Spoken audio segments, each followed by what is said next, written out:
What's going on, everybody? We are back. Episode number 238 of the Club and Sub podcast. Tonight, we're talking about UFC. Lags, it's you. Yes.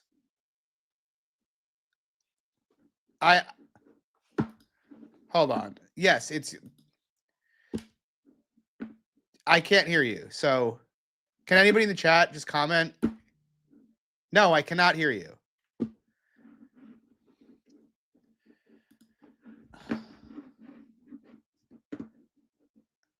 Dude, you need to leave and come back.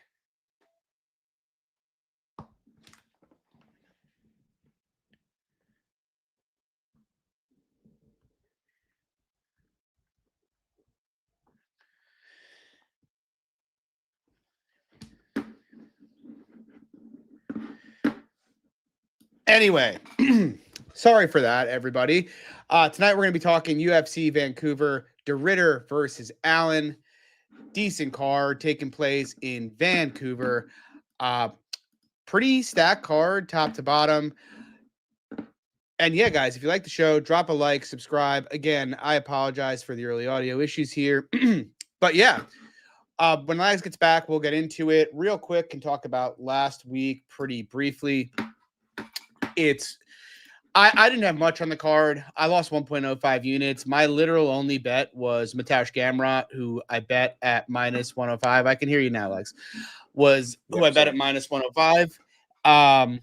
Yeah, I thought Gamrot would hold his own and potentially win the grappling in the fight. I was a little surprised at just, how much of a physicality advantage that Charles Olivivera had over Gamrot. Like, I knew he had it on the feet, but given the way they both performed against Armand, I felt as if Olivivera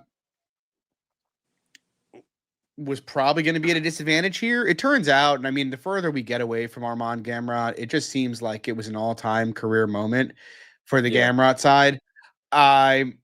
He got absolutely overwhelmed in the grappling. Nothing else to really say about it. Yeah, it was a bad bet. Minus 1.05 units for me. How did you do, Alex? How'd you do? 3.5 bet. And then I also had a parlay with the fight to not go the distance, and then the Alvarez fight to not start round 3. Can you run through that again? Because I didn't catch any of that. I'm not sure if the chat did. Yeah, I think I cut out a little bit there. All right, we'll just jump into the main card here. Or not. Hold on. Am I coming through now good? Yeah, you're fine. Okay, sorry about that. So I had the under 3.5 rounds in the main event. So that hit. And then I had a parlay with the Alex Silva fight to not go the distance. And then the Alvarez fight to not start round 3, which I felt like that was kind of unfortunate to not hit, but it is what it is. Yeah, so we'll jump into this one. Good card from Vancouver, Canada. First fight of the night, we've got Melissa Cronin. She's taking on Tainara Lisboa. Current price. I'm on the wrong card. Really, things are starting off with a blast here. Current price, Melissa Cronin is a favorite, minus 119. The comeback on Lisboa is minus 101. What do you think, Lex? I think I probably would have bet her as a dog. Maybe, honestly, going through Cronin's tape, though, it's not pretty. Her strength of schedule is not great. And even, like her in general, she's a bit of a generalist. Honestly, I would call her a Walmart Jasmine Jazu almost. She's looking to get into the clinch, looking to mix it up a little bit. And, she probably can here against Lisboa. Lisboa is nothing special. Muay Thai striker, decent power, decent offensive grappling. But I don't think she's the greatest defensive grappler. So I feel like she can get taken advantage of in that realm. So it's a pick'em fight. It's a pass for me, but I think at dog odds, I'd lean the Cronin side. Yeah, I don't have a super strong opinion. Melissa Cronin, honestly, her tape was better than I expected it to be to a degree. Long, lanky striker, good power for the division. She seems fine as a grappler. She's at least urgent to get up. It's kind of hard to project how her grappling will fare at the UFC level just because yeah, she really hasn't faced a really good grappler yet. I will say the one time I saw her get her back taken, I thought, she did all the right things in terms of fighting hands, getting to the fence, and trying to kind of peel the woman off her back. So I think she's okay. She's got good power in her hand. She fought Jacqueline Cavalcanch regionally and was, I don't want to say like super competitive, but she didn't like embarrass herself in that fight. And Cavalcanch is probably a top 5 to 8 fighter in the division, to be quite frank. Mm-hmm. Has to how she'll do here. I wasn't a big fan of Lisboa coming into the UFC. I'm still not a huge fan of Tenara Lisboa. What I will say is, Santos fight aside, I feel like Lisboa has shown a fairly solid grappling competency in the UFC, which was a little bit surprising to me, given her tape and given her background. Obviously, she comes from a Muay Thai background. I actually think her grappling is better than her striking. Her striking is powerful, big, heavy hands, good kicks, but she's a decent grappler as long as she doesn't get put on bottom. In terms of this fight, I just feel like it's a wide range of outcomes. I think I favor Lisboa just off the strength of competition, and she does seem to be like a little bit more of a hoss than Cronin is, but I don't know, because like I don't really know what to make of Cronin. I don't hate her tape, but with the Cavalcanch fight aside, it's been a really brutally low level of competition for her. So, kind of like Stuart Nickel last week, for instance, it's like, is that going to are those skills going to translate on this level? I don't really know. We saw she might be washed, but like we saw Tenara Lisboa kind of run through Jessica Rose Clark, who at the bare minimum was like a pretty good UFC fighter for like a long time. So we at least know she belongs on this level, whereas we don't really know with Cronin. I'm kind of with you. I think, Cronin, when she was out in the plus 130, plus 140 range, was okay. Where it is now, my gut instinct is there's probably a tad bit of value on the Lisboa side. But having said that, I don't really want to bet it. Like if it turns out Cronin's the goods and she just comes in and wipes her, I'll be sick to my stomach. So yeah, it's a pass for me. I lean Lisboa at the number, but not particularly strong. Moving on, we have Azamat Becoyv. He's taking on Yusri Belgurui. Current price, Azamat's a good size fave. He's minus 290. The comeback on Belgurui is plus 245. I think the price is fine here. I kind of wanted to lay the chalk early on in the week. Even after tape, I've still thought about it. The issue is just like they're big guys. Belgurui, he does carry the kind of like, variance tools to kind of insert variance into this fight. Obviously, he comes from a pretty legit kickboxing background. He's huge, fair bit of power in his hands. Becoyv, despite being a decent striker, he is hittable on the feet. So like that dynamic scares me at a minus 290 price tag. Having said that, I do think Becoyv should be able to get his game going here. The guy was pretty good in ACA. He's a very good wrestler. He's got a pretty good top game. Belgurui, to me, I do not rate his wrestling much, and I don't rate his bottom game much. Yeah. The biggest issue, I guess, for me and why I'm not fading him, it's not just the power threats. He doesn't have very many fights. I think he's only got 11 fights.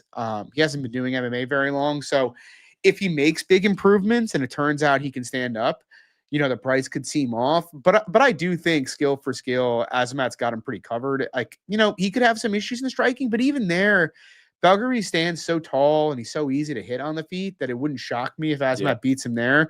And I just think he's got such a wide path on the ground. But I'm going to pass. What do you think? Well, to touch on the points on the feet, like not only like is he easy to find on the feet, like I feel like he's pretty low volume too. Like he's looking for like that big shot, whether it's either with his hands or just landing big leg kicks on the feet too. So like Becoyv could probably have success on the feet too, but yeah, in terms of the grappling, he should be able to land takedowns pretty easily here. Like honestly, I wanted to get to the Belgurui side just because Becoyv's gas not the greatest, and not to mention Belgurui's a huge dude, so just trying to grapple him could definitely tax him.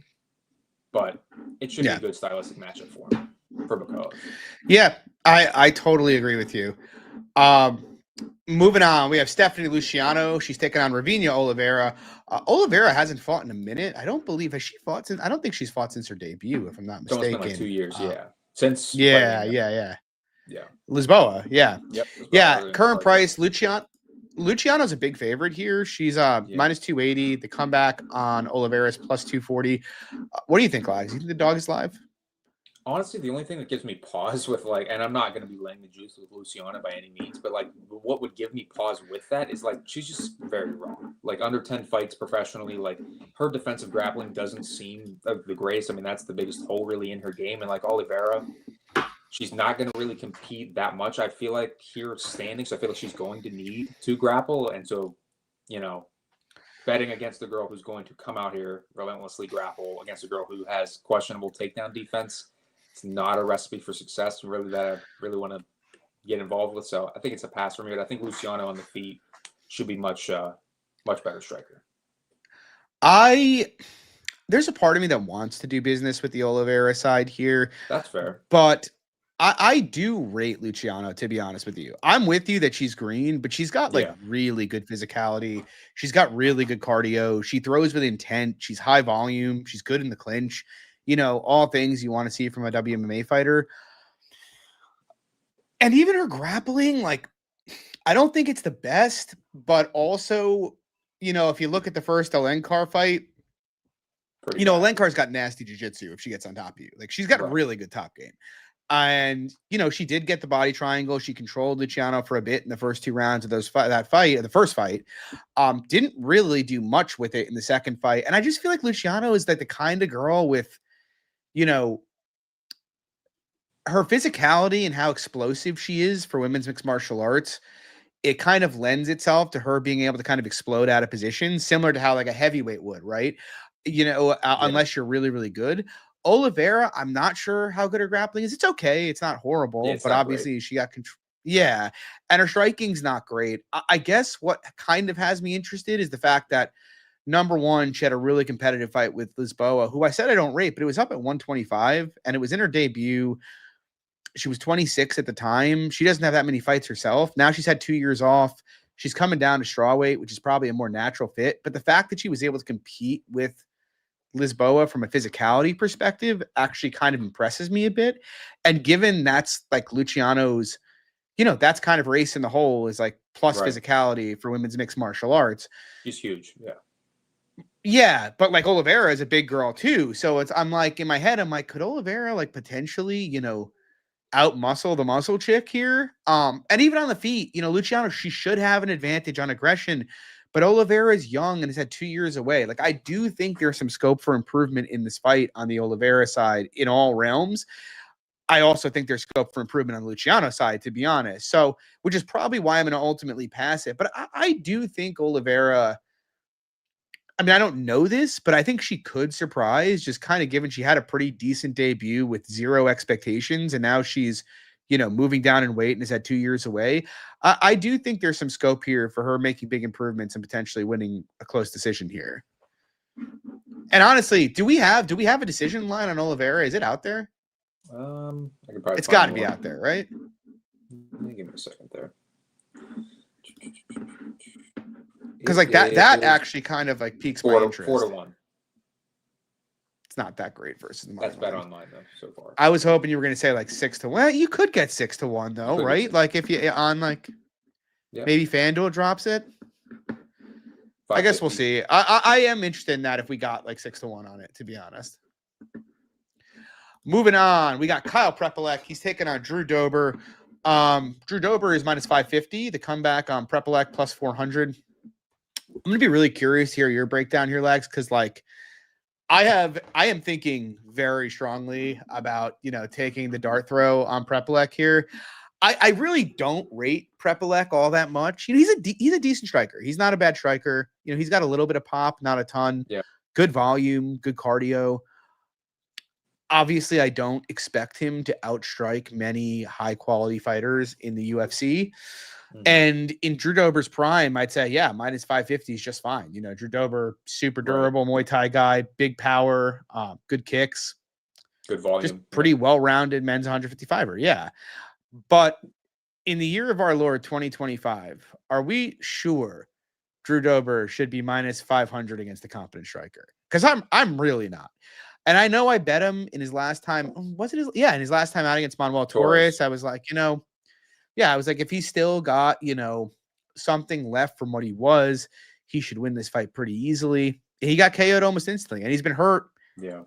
3 of his last 4 fights, knocked out twice or 3 times actually. Two His huge hitters durability is back last 2. But yeah. Matt Fravola. We'll talk about him in a minute. No, not Fravola. No, last 2. I was saying with Yeah. Silva. And he actually, his chin held up okay against Gene, to be honest with you. I mean, it was a cut stoppage, but I don't know, man. Like what bothers me is Drew's a good fighter. He's a good soldier, so to speak, in the words of the great C's MMA. But his entire style.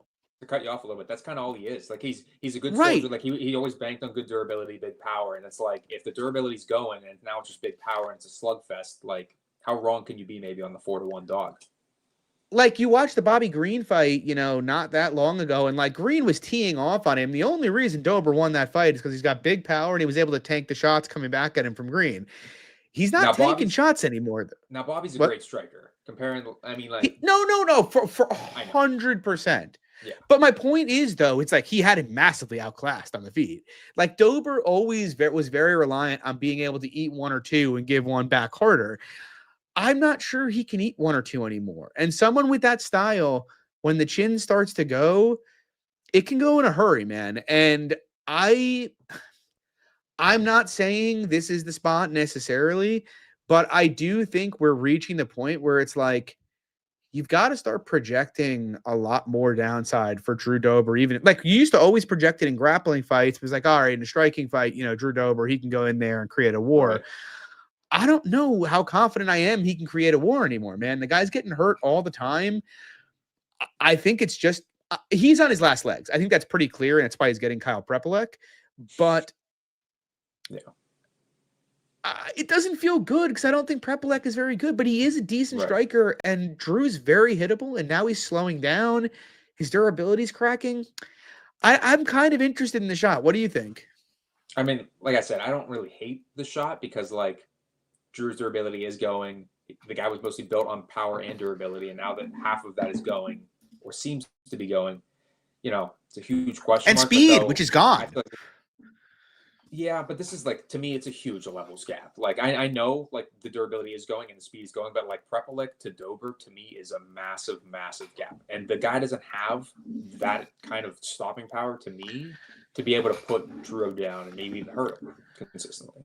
I don't disagree with you. I guess what I'm trying to steer into, if I play it, and I haven't decided if I will, it's like, should Drew Dober be minus 550 or should he be minus 200? Probably not, no. Because it's a big. No, maybe like minus 3-1. Yeah, 3-1 probably.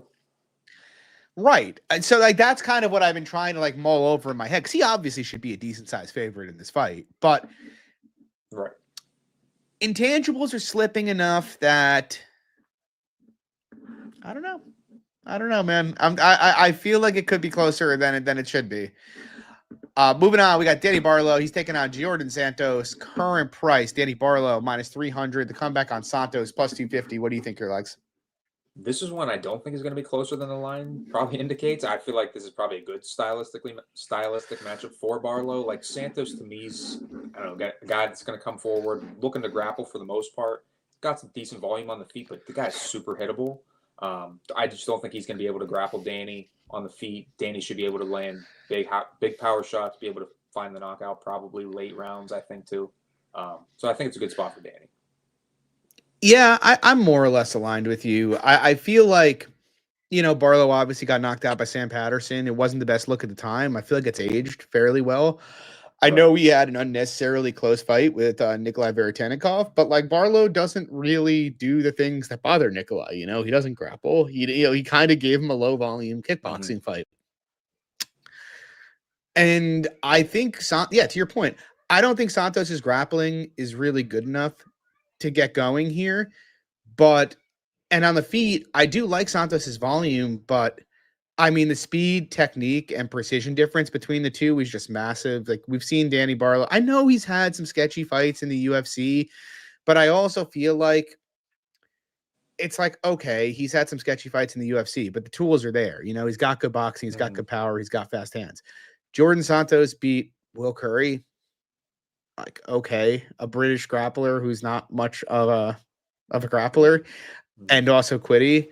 It doesn't tell me anything. I feel like, I'm not saying back the Barlo horse at minus 300 per se, but I am saying I think the line is fine. I think there's almost no chance Santos outvolumes Barlo. I think of the two, Barlo is a lot more likely to finish the fight on the feet. Maybe you could make an argument for Santos grappling upside, but most of the guys he's grappled just really aren't terribly good. So I don't personally see it. I think this should be Barlo. I think to your point, maybe you take a look at the Barlo, late props, or maybe the under 2.5 at minus 150. I don't mind that. I guess the only part about that I mind is Santos does seem pretty durable. So it's like, maybe it's appropriately priced, but I think Barlo should do fine. Yeah. Moving on, we got Bruno Silva. Oh, sorry. I was gonna say, to cut you off real quick, I think it's kind of similarly priced to the Dober Preplec fight. Like that under 2.5 is like minus 160, and kind of similar. Like Preplec's never been KO'd, but we kind of expect Dober step up in class, huge hitter. I actually kind of, it's funny. I actually kind of like the under in that fight more than I do in the Barlo fight, because like Santos, his chin does seem good, and it's kind of an unknown. I mean, Preplec's chin's not bad, but he's in there with a huge hitter pound for pound. And what's going to happen in the dynamic, that fight. Like how Dober... It's going to be a car crash. It's going to be a car crash. Yeah. And if it turns out Dober's chin's gone, he might just get, KO'd pretty easily, Or Dober gets his game going, in which case Preplec's going to have to stand up to a ton of firepower. Yep. So I'm with you. Moving on, we got Bruno Silva. He's taking on Hyun-Sung Park. Current price, Park decent size favorite, minus 255. The comeback on Silva, plus 215. Part of me wants to take the Silva side just since, he's had to deal with some pretty tough matchups in his last few, and he hasn't looked particularly good with them. The biggest issue for me, it's not, losing to Manel Kopp. It's not losing to Josh Van. It's that Cody Durden was like beating the brakes off him on the feet, while they in their fight, like a couple fights back. And I've always been a bigger fan of Cody Durden than the market, but like, let's be real. Cody Durden's best assets is grappling. He's got some pop, but it's not his boxing. And he was literally owning Bruno until Bruno knocked him out. And like, Bruno's a decent fighter, right? Good defensive grappler, good scrambler, decent power in his hands, good calf kicks. He's pretty well-rounded, but he's not young for a flyweight. And it has seemed like, over his last 3 or 4 fights, that he's just declining. And, that's to be expected for a flyweight. And he's fighting Hyun-Sung Park. I don't love Park. He's a decent, well-rounded fighter, decent power in his hands, bit low volume though, decent grappler, pretty good jiu-jitsu. If I was getting prime Bruno, I'd obviously click plus 215. But I do think Bruno's speed's deteriorating, and as is his durability. And I think Park's counters, should be able to get working for him here. I don't think he's going to have much success grappling. It's just like a trajectory question to me, right? Park seems like he's getting better and like he's a decent prospect. And Bruno seems like, had he lost the Durden fight, he probably doesn't get the Van and Kopp fights. But it seems pretty clear to me that Bruno's a shell of what he once was. Could he compete here? I think so. If he doesn't get hurt, he could definitely compete on minutes. I just don't really want to trust an older flyweight who seems clearly declining against a rising prospect, who's got theoretically an edge everywhere. What do you think, Lex? I think the line's probably fine. Like I honestly wanted to get, I'm not completely opposite to you, like to put a bet on Park, but like I like the Park side here just because I feel like, to your point, much younger, much more finishing upside, I feel like on his side. Though the issue for me, it's like, to your point about the grappling, I don't know if he's going to easily be able to outgrapple Bruno Silva, and also in terms of the volume. It's historically low volume. But I feel like durability, huge edge for Park, even though he has even gotten cracked in some of his fights.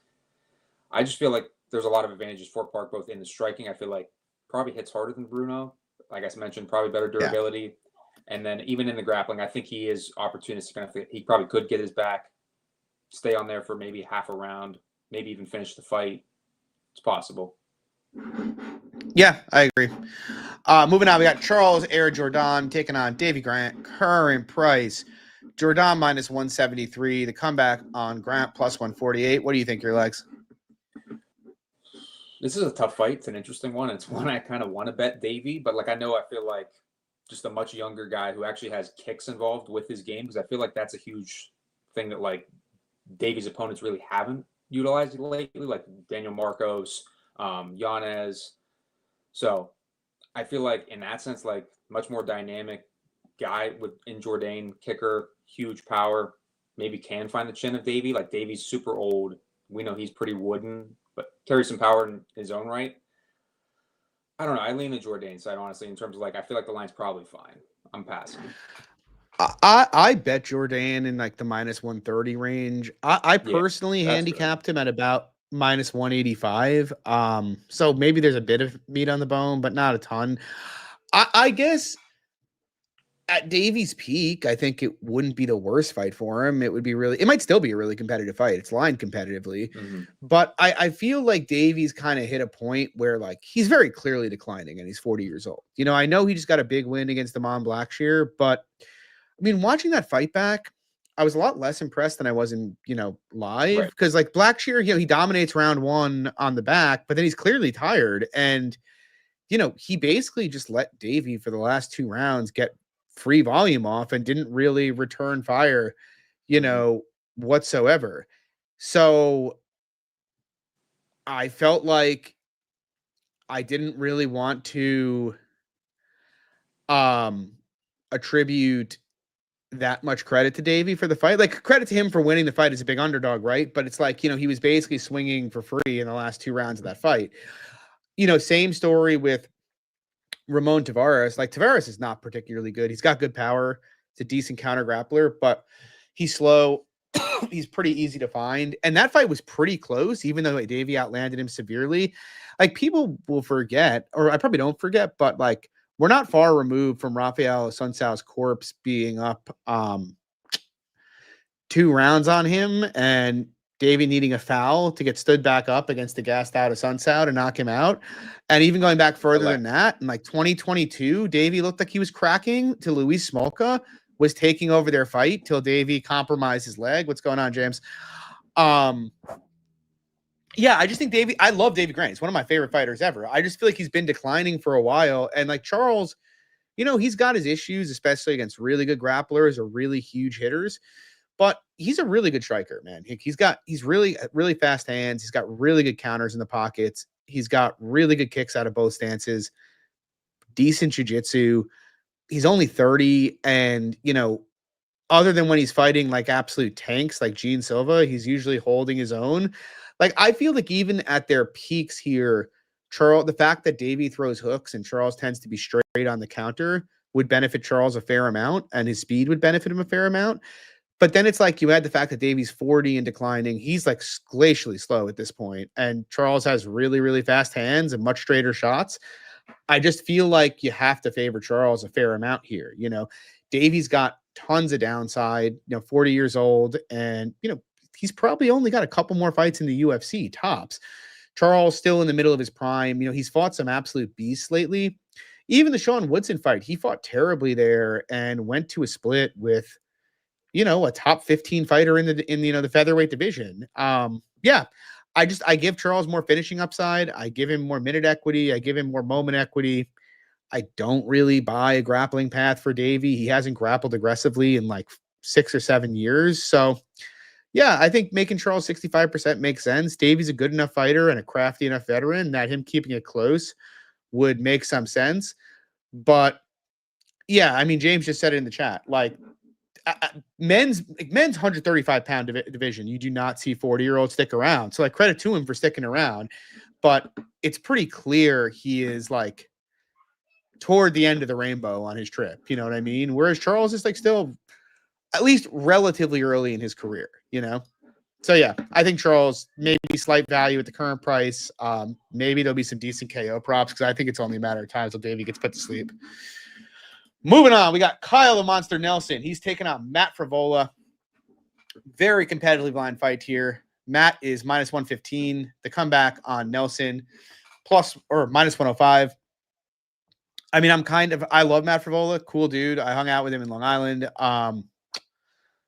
I don't want to say he's washed. I think that's being a bit harsh on him. He came out with the right game plan against Fares Ziam, ironically. Tried to grapple really hard. Just didn't work out for him. Took a lot of damage, got finished there. No big deal. Ziam's a really good fighter. He's fighting Kyle Nelson here, and I feel like similar to a lot of Matt Fravola fights, if he takes the path of least resistance, it's there. Nelson's been fighting at 145. He's coming back up to 155. He's a big dude, so I don't think it should matter too much. But Favola's got a giant grappling edge in this fight. And he went for it last fight, so maybe he will again. And if he goes for it, I think he should be a decent-sized favorite. The problem is, how many fights have we seen him not go for it? I think we talk about this every time. Yeah, right, exactly. The same conversation. Yeah. Like, he fought Gennaro Valdez, came out banging, bit the mouthpiece, swung for the fences. He fought Atman Azaitar. Both of those, very easy layups for him. Yep. Bit the mouthpiece and swung for the fences. Now, he did grapple against Zion, but he's fighting Kyle Nelson here. Nelson's a decent striker. He's got good kicks. He's got a lot of power. He's pretty slow. He doesn't have the best footwork in the world, but, he's reasonably technical and he's got big power. And, Matt's got big power himself, but he's also kind of easy to hit and he's pretty fragile. I think both guys are kind of fragile, to be honest. So you have this dynamic where it's like, if Matt does take the path of least resistance, he's going to look like a big favorite. If he does what he normally does, though, it's probably a very competitive fight or should be a closely lined fight. I do think I would edge Fravola even standing just a tad, just given, he's the one that's been fighting at lightweight. Nelson's coming up. He's a bit faster, I think. He's at a better gym. Yeah, definitely faster. But I don't feel great about it. I really don't. And I really want to bet Fravola here, but I'm going to be sick if he just comes out swinging with this dude and gets put to sleep. I do think he's much better on minutes, on the feet, on the ground, whatever. But he has been knocked out a fair amount. What do you think, Legs? I'm totally with you, and that's why I'm it's an easy pass for me. Like, on top of him taking the path of least resistance, he's got the better cardio too than Kyle. I think Kyle's, historically shown he's got poor cardio. So Favola's got a cardio edge, huge wrestling edge.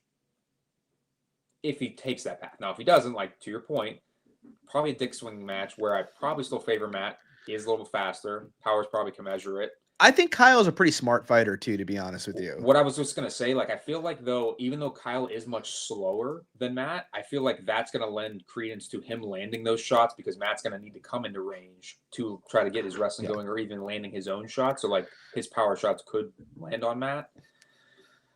It's an easy pass for me. I'll be honest. Easy pass. Yeah, I don't think much of Nelson's skill set, but he has approached his fights reasonably intelligently.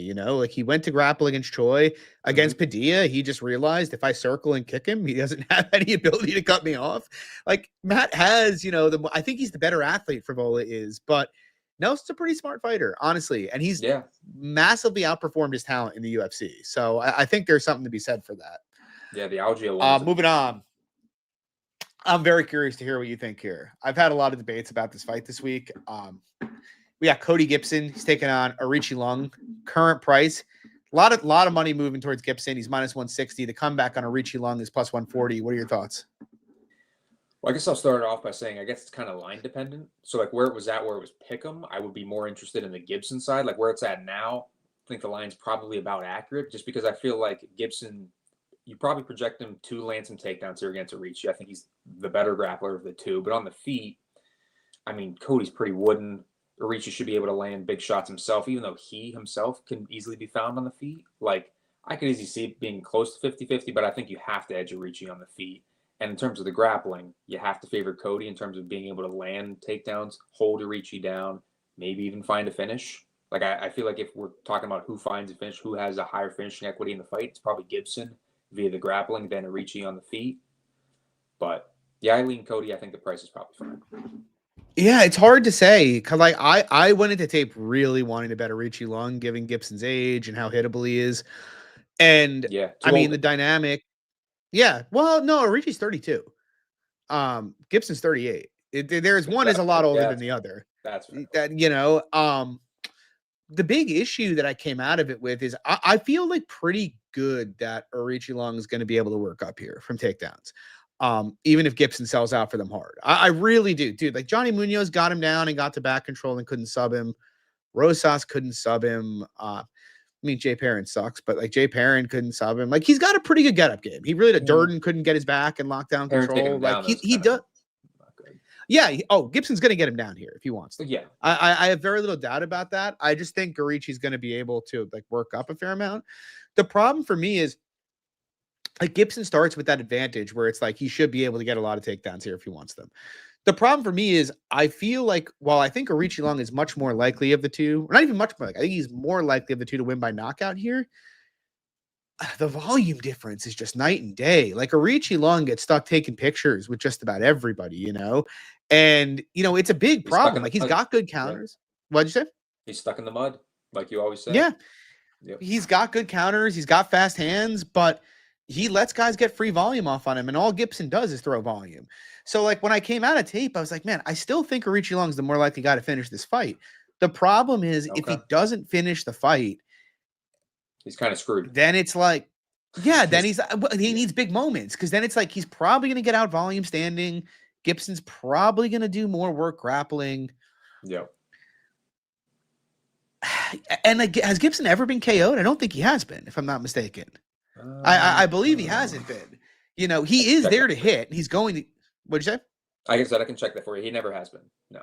Yeah. So like he is there to get hit, and I do think Gibson being KO'd is coming. Like the guy throws a lot of strikes naked. Doesn't set up anything in the striking. So if Aoriqilong KO'd him, it wouldn't shock me. But I do think you have to give some credence to a guy who's had 40 fights and never been KO'd. Like you can't say Aoriqilong KO is like 25-30%, right?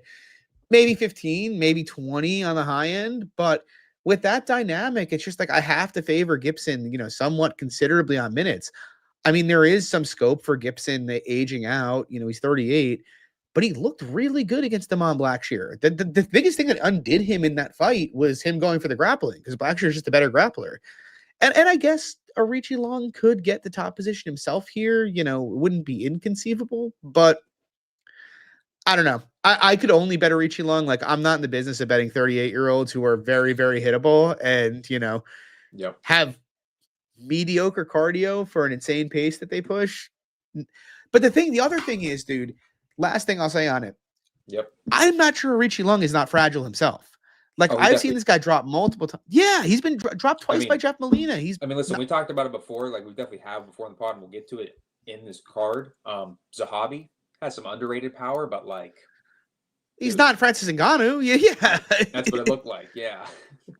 Jay Perrin hurt him on the feet. And that's my thing, because it's like if you go into this, if you think Aoriqi's got a mediocre to below average chin, then it's like, I mean, he doesn't have a ton of scope for this fight. So yeah, I mean, minus 160 Gibson seems fine to me. I won't be on it, but moving on, we got Manon Fior taking on Jasmine Jazu Dishious.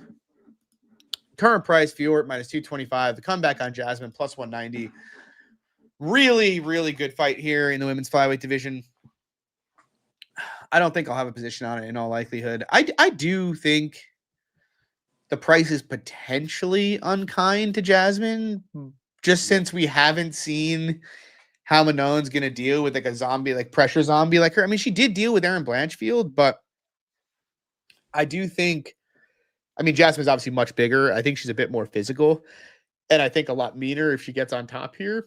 And I also have concerns, and I was talking to our boy Sean Orr about this today, but it's like if you watch what Manon does when she gets pressured hard, she tends to shoot on her opponents to break pressure. And I think if she shoots on Jasmine, she's going to end up in a world of hurt. She's just a much worse grappler. It's not even close. You know, I know, she had a bunch of success grappling against Shevchenko. Jasmine is a better grappler than Shevchenko is. Maybe not a better wrestler, but she is a better grappler, in my opinion, by a fairly large. I think Jasmine is the best scrambler and has the best top game in the division by a fairly large margin, personally. So I think right there, that gives her a fairly high floor in this fight. Like, a lot of kicks get thrown from Manon. If she catches 2 kicks in this fight, maybe that won't be the fight, but maybe it will be. Maybe she gets Manon down and just mugs her, I don't think that's an inconceivable outcome, personally. The bigger issue I have, though, and why I'm less sold on Jasmine, is the striking gap here is just massive. And if it doesn't turn out, like, let's say she can get her down, but you can't keep her there, or can't get her down, I think she's drawing nearly dead on the feet with Manon, personally. Like, Jasmine's so easy to hit. She's so untechnical. She doesn't have great footwork, and that's really all Manon has. She's a very good striker, and she's got excellent footwork. And Manon's also very, very strong. So I see some scope for Jasmine here if she can get to the fight to the mat consistently, or if it turns out she can hold Manon down, which I think could happen. The problem is I could see her getting multiple takedowns in this fight and losing dominantly just because the striking isn't close at all. Whereas I can't really see an angle where this fight is competitive if she can't get the takedowns going. And so with that dynamic, it's like, yeah, I mean, Manon minus 200, 250 seems fine to me.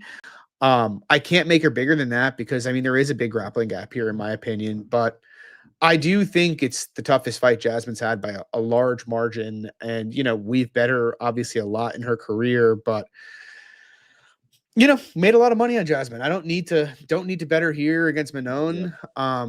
I think I'd be more interested in, you know, potentially a total here, or, you know, like Manon, probably not Manon decision. Cause again, no, I would not be interested in a total. Never mind. I just pulled it up. I'm interested in an under, if anything. Yeah.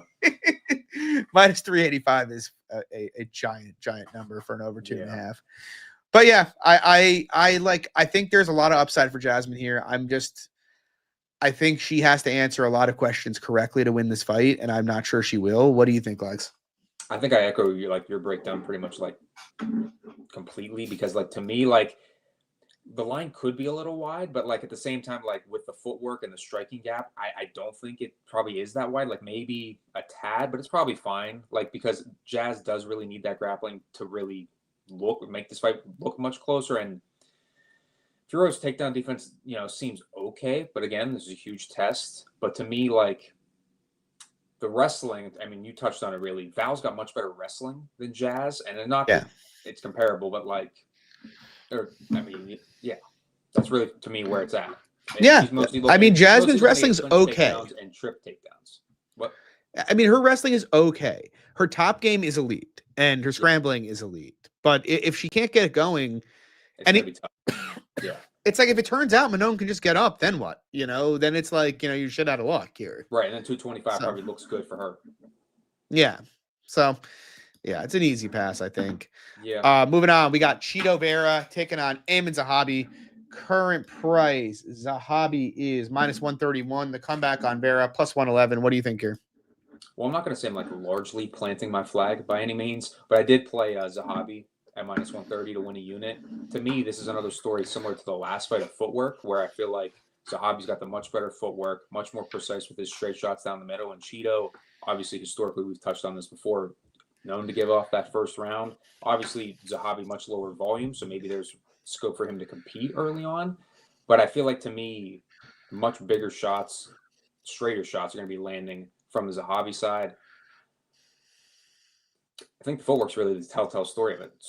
Cheeto, to me, has always been a bot on the feet, and he's just just moving forward, just easy to hit, really. And I feel like that's tailor-made for Zahabi's style. Well, we're going to be head-to-head here. I like the Cheeto side a fair amount. I owe you two. You're going to have to remind me before the middle of the afternoon on Monday, so I can actually pick up some liquor for my house. Fine. But I'll do a shot with you after this. Yep. Yeah, two units, Cheeto Vera for me, plus 111. I guess I like Zahabi. I think he's a pretty good fighter. Obviously, he said very good footwork. He definitely has the better footwork in this matchup. A pretty good counterpuncher. I guess where my issue is, it's like you kind of even said it in your own breakdown. The biggest issue Vera has is he takes a long time to get going. Mm-hmm. And he can be low volume, but he's actually getting a guy who's incredibly low volume in front of him here. Zahabi very, very reliant on counters. And I think that plays into Vera's game pretty well. I also think the fact that Vera is a southpaw taking on an orthodox fighter here is very, very beneficial to him. Zahabi very jab reliant, and it's a lot harder to jab a southpaw than it is to jab an orthodox fighter. I like Vera's kicking game a lot. I think his striking is a bit more diverse. I do think Zahabi will probably, I don't know. I mean, he might outland him. He could definitely outland Vera here. It's gonna be honestly, maybe on volume.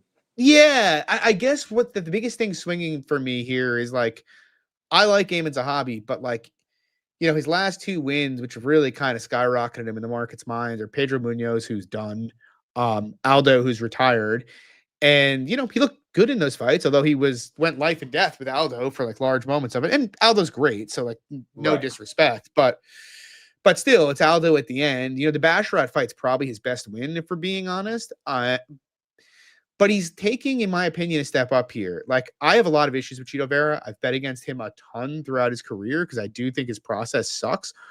But the biggest issues this guy's had throughout his career are volume and, he doesn't have much of a bottom game. I don't think Zahabi's really going to a threat to exploit either of those issues. No. And then it's like, I think of the two, the one more likely to have like a big moment is Vera. I think the one more likely to win by finish is Vera. He's also 32 years old versus Zahabi being 37. He's got great cardio. Zahabi's cardio is pretty good, but Vera's got great cardio. And it's like the macro dynamic for me. It's like, I expect much more often than not, it's going to be a close fight. I just think, the finishing upside on the Vera side and the moment upside, plus the age difference, plus the fact that I think Vera of the two is the much more likely to get takedowns in this fight. So with that dynamic, I make Vera a small favorite here. I priced him at like -130 or so. So yeah, I like Vera. We'll see how it goes. We're gonna have another shot bet on it, and next week, if Flags remembers to message me on Sunday, I will pick up. I'll pick up a bottle of bourbon and crush 3 shots here on Monday night. So, you're already not having faith. Moving on, we got Kevin Holland taking on Mike Malot.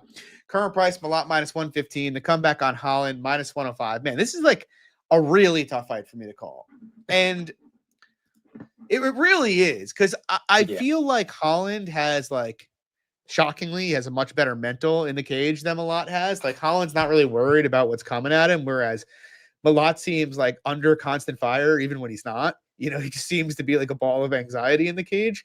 Yeah.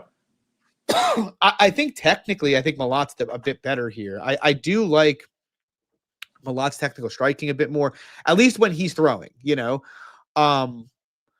I think he's got some grappling upside if he goes for it here. Like, I think if he gets Holland down, he can control him and potentially sub him. I think Malot's, this is totally narrative, but to me, he seems a bit more plugged into MMA at the moment. Like, Holland to me looks like a fighter that's regressing. And, maybe some of that is the fluctuating between weight classes, but let's be real. I mean, he's young, but he's like 32, but the guy's had a lot of fights in the UFC in a very short period of time. He's had 21 fights, 22 fights in the UFC in about 5 years. Like, that is like crazy, amount of fights. So the dude's got 40 fights at 32 years old. And he looks to me, I mean, look, I love D-Rod, dude's a dog. Kevin Holland should not be losing on fight by decision to Daniel Rodriguez in 2025. Just shouldn't be, in my opinion. Even the Gunner fight, Gunner's a dangerous grappler, but like, Holland's physicality and size and athleticism should have been more than enough to rebuff him and handle him easy. And that was a bit on the sweaty side. So, he was going to lose round 1 if he didn't knock him down with like 10 seconds left in the round of that fight. So, like, I don't know where Holland is. The issue for me is like Malot, he's given away a lot of reach here, like 7 inches, I believe, and about 2 inches of height. I think he's given away a fair amount of speed. And I don't think Holland is going to be someone who sits back and let Malot have his little kicking game, that he likes to have, or struggle to cut off Malot. Like, I don't think Holland's footwork is great. I do think Malot has a footwork edge. But if you go after Malot, I really do not like his defense when pressured. He tends to pull out linearly back. If you get him against the cage, he just tries to drop his hands and get away. I think Holland's going to be able to pick and land his shots a lot in this fight. I think he's got much more knockout equity in this fight than Malot does. I think he's the more durable fighter. I think he's the much more composed fighter of the two. Like, I don't think he's going to be worried about whatever Malot does. So I sort of lean Holland. The biggest issue for me is like, bro, if Malot gets like 3 takedowns in this fight, that might be the whole fight. He has massive upside in the grappling. I don't think you can overlook it. I know, Holland's had most of his struggles at 185. That's the constant narrative, bro. Look at every fucking time this guy's been grounded in his career. He plays guard. He doesn't make an active effort to get up off his back. Yeah. Malot does have a good top game. 2 takedowns could be the fight. If he ends up exactly. guard. Yeah. It is, and like Holland, I don't trust Malot's cardio at all, but like, let's be real. Holland's gassed out in plenty of fights in his career. It's not like Holland is a cardio demon by any means. So I don't know. It's a tough fight. Like I trust Holland's mental more. I trust his physicality and athleticism more. I trust his speed more. I think he's much more lethal on the feet. But I also don't know where he's at. And, it's not like Malot is like helpless on the feet. The guy's got good hands and has good kicks, and he's got potentially a large grappling pad. All of that is to say, I don't have a great read on the fight. I sort of lean the Holland side, but like not confidently. I'm not going to make a bet on it. What do you think? No, I'm with you again on the Holland side here, and it's a super volatile fight because like it's easy to say to your point, like Malot probably can land takedowns here, and even on the feet, like he probably can have some success striking. Like has good power, has good kicking game as well, but like he's pretty low volume. He can definitely be on the back foot where I could see Holland like huge reach advantage coming forward, landing big shots. His cardio is not great. Holland definitely has an advantage there. Is it going to be super easy for him to grapple Holland? Maybe not. But once Holland's grounded, that's kind of the big issue, really. To me, just Holland just seemed so checked out. And so that's why it's just hard to do business with him. Like, we talk about the Wonder Boy fight. Could have taken him down, stayed in top position, lets him up. I mean, there's just a lot of weird I do think he's checked out, but I also think he's mentally tougher, even checked out than Malot is, to be honest. He is, but am I willing to do business with at Pick'em? Not particularly. No, not really. I respect, like, if you got Holland like plus 120, plus 130, I get it. I'm not getting there at minus 105, to be honest. Yeah, I don't know, man. I really like, you could convince me either of them looked minus 200 and I wouldn't like bat an eye really, which probably means it's lined fairly appropriately, so. Moving on, we got the main event though. Reiner de Ridder taking on Brendan Allen. Current price, Reiner de Ridder is minus 200. The comeback on Brendan Allen is plus 170. What do you think, Danny? I think it's a good spot for RDR.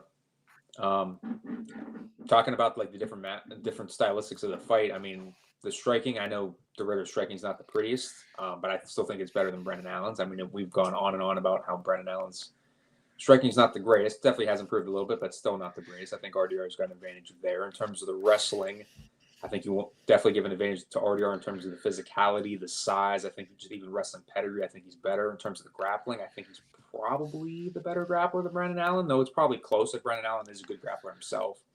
I just feel like RDR should be able to get top position here.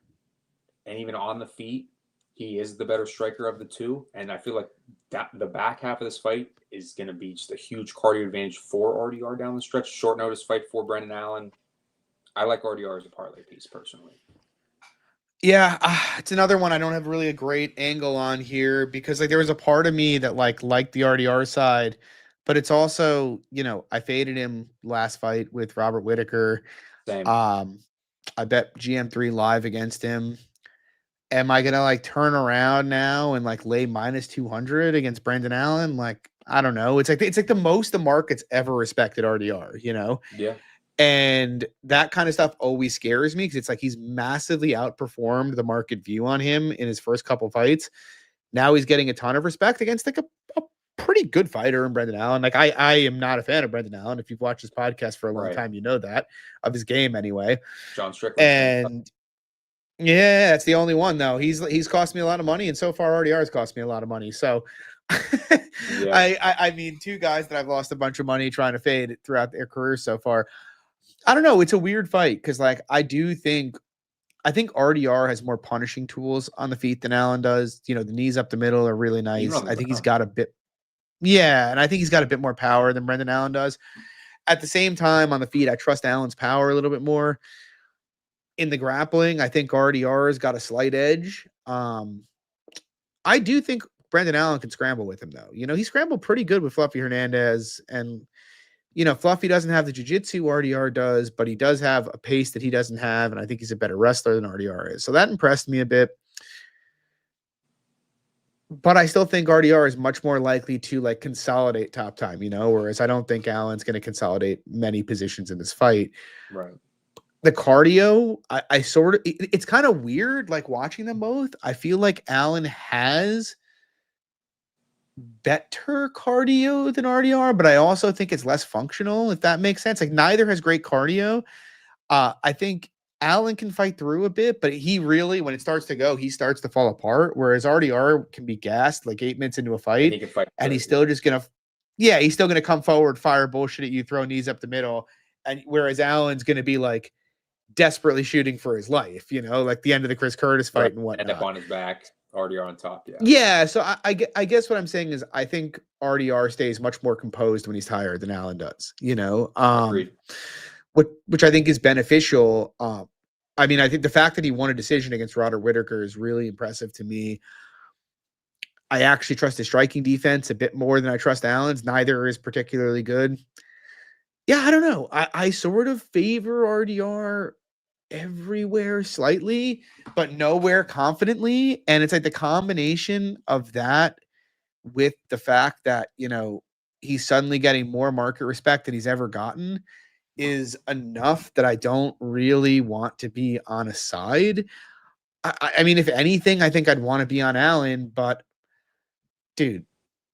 Okay, yeah. So the over, I actually kind of like the over, but it could be sweaty. It's like, well, it is, but I was just going to point you to. I know you're probably looking at the over 3.5, John, but the over 2.5 is -124 to the over.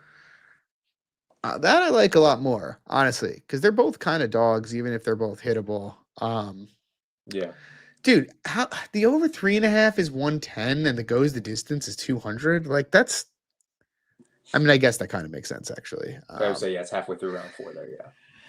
Yeah. That makes sense. Yeah, I don't know, man. I think it's a cool main event. I think it'll be fun to watch, be a slop show, but I lean RDR. I've kind of, the fact that dead tired and even after being basically knocked out, he was able to kind of like suck it up and like force himself to a win kind of impressed me. Mm-hmm. Though I will say, I don't think he's going to be able to just cage press Brendan Allen late in this fight like he did to Robert Whittaker. So I do think that, kind of makes the late rounds a bit more interesting. But yeah, I lean RDR. I don't have a bet. Only bets I've made are Jordane and Vera so far. How about yourself? You bet Zahabi, and is that it thus far? That's it so far. Dude, we've got I say this, I feel like a lot, and so far it hasn't come to fruition lately, but we do have a very interesting card next week. A lot of spots that potentially interest me. I was going to say, I feel like you said this about the Brazil card. I did, and I only. But to be fair, it was a great card. Yeah, listen, it was a pretty good card. It was a good card. I mean, look, on the plus side, I didn't bet Janata Disease or Denise. Maybe we should call him Disease after that performance. Yeah, I didn't bet Denise. I passed on Denise and Nickel. So, I mean, I feel good about that, because that would have been catastrophic. Yeah. I passed on Olivivera, though I pivoted to the under because I thought that was probably more correlated to Olivivera winning, and obviously did end up coming through. That would have been pain, honestly, if it ended up going over and Olivivera ended up winning that. But yeah, no, we got the pay-per-view coming up. It's pretty sick, honestly. I'm looking at it right now. It is a pretty sick card. That title fight, co-main event, Dern and Jandaroba. I sent it on Dern right before the show, actually, for a fair amount wherever I could get down on it. So. All right. But we'll talk about that next week. I like Dern a lot in that fight, though. Well, what I will say, though, but anyway, I was just going to say, I hope Verna wins. I know you sent it on Dern, but I love Verna. I love Verna. I would much. Verna champ, man. I would much rather that little gremlin be champion than Mackenzie Dern, but I think it's a really, really bad fight for her, personally. Yeah. But we'll talk about it next week. Yeah. Sure. Anyway, guys. Drop a like, subscribe, follow me on Twitter at MMA Fox. Hit me up if you want to talk. Follow Lags on Twitter at Danny_Lags. And yeah, we'll be back next week. Take it easy. Peace.